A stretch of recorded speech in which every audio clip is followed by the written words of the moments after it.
જય માતાજી દોસ્તો, આજે સન્ડે અને ઘરમાં બની રહ્યું છે સ્વીટમાં રવો અને આલુ પરાઠા. તમારે ત્યાં શું બને છે સન્ડે એ કહેજો.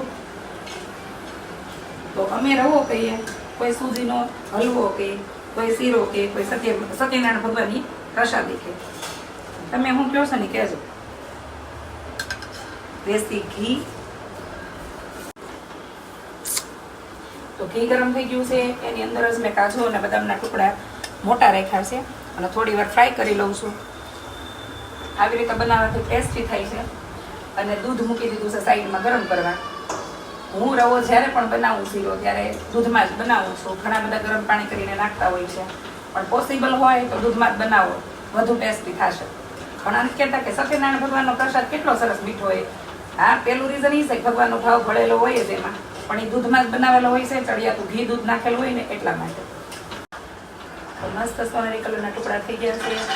સાઈડમાં કાઢી લઉં છું અલગથી, અને ડીશમાં થોડુંક સાઈડમાં કાઢ્યું છે મેં એલચીનો પાવડર. હવે આ જ ગરમ ઘીની અંદર આપણે રવો શેકવાનો છે ધીમા તાપે 10 મિનિટ. વધુ રવો હોય તો વધારે શેકાવા દેવો. તો મસ્ત મજાનો 10 મિનિટ ધીમા તાપે મેં રવો શેક્યો છે. તો રવો શેકાઈ ગયો છે, સોનેરી કલર પકડી લીધો છે અને ગેલ કરી ગયું છે બધું બહાર. હવે આની અંદર આપણે નાખવાનું છે દૂધ.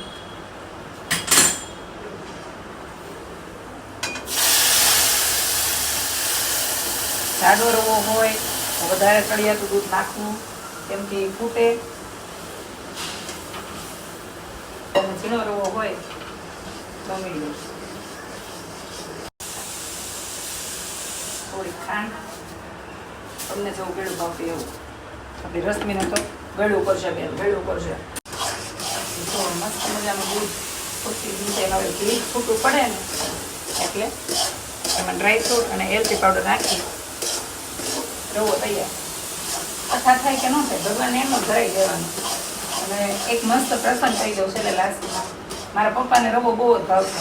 મારા ગૌડાભાઈ એમ કહેતા કે તારા બાપ નાનો હતો ને ત્યારે કે રિહાય ને એટલે એમ કે રવો કરી દો તો હું માનું. અને મારે એના આટલું અશોક રવો કરવો પડતો. જો કે પહેલાં ગામડામાં બધી રવો ને ભજીયા લાડવા લાપસી જ બનતા, એટલે કે નવાઈ ન લાગતી. પણ પાછળ મારો વિષય એવો હતો કાન એને રવો બહુ ભાવે. હા, એટલે રવો તો અમારા ઘરમાં બહુ ભાવે. મારા પપ્પાનું પહેલું શ્રાદ્ધ હતું ને ત્યારે રવો તો બનાવ્યો જ હતો. જુઓ કેટલો મસ્ત છૂટો છૂટો થઈ ગયો છે. મસ્ત આમ લચકેદાર અને આમ છૂટો, અને ઘી પડી ગયું છે છૂટું. તો ચાલો ભગવાનને ભોગ ધરાવી. અને મારા નાના નાના ભગવાન એટલે પૂર્વ ભાઈને કે છોકરાઓ ભગવાન કહેવાય હે ને.